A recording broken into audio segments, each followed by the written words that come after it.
काहे रिसियालु मोरे माई, बताव तोहरा कैसे मनाई।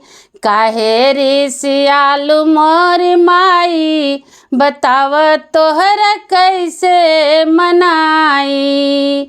पूजा के विधि नाही जानी, पूजा के विधि नाही जानी, बताव तोहरा कैसे मनाई।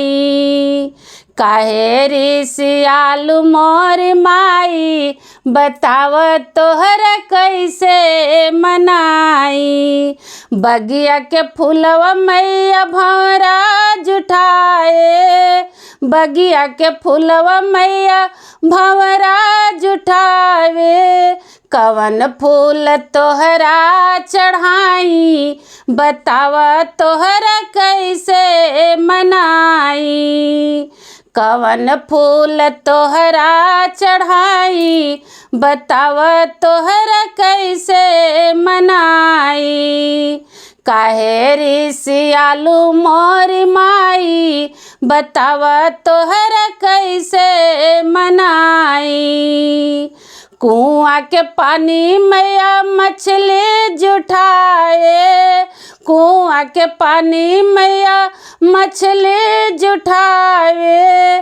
कौन जल तोहरा चढ़ाई, बताव तोहरा कैसे मनाई।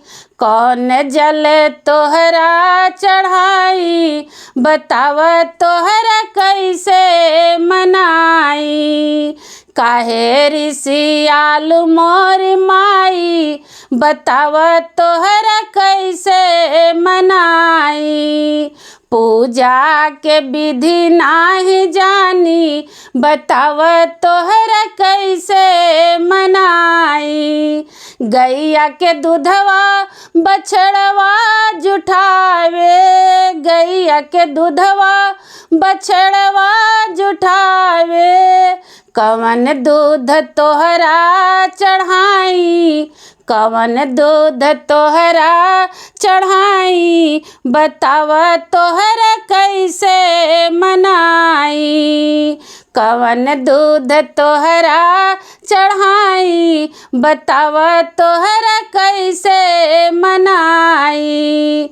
काहे रिसियालु मोरे माई, काहे रिसियालु मोरे माई, बताव तोहरा कैसे मनाई।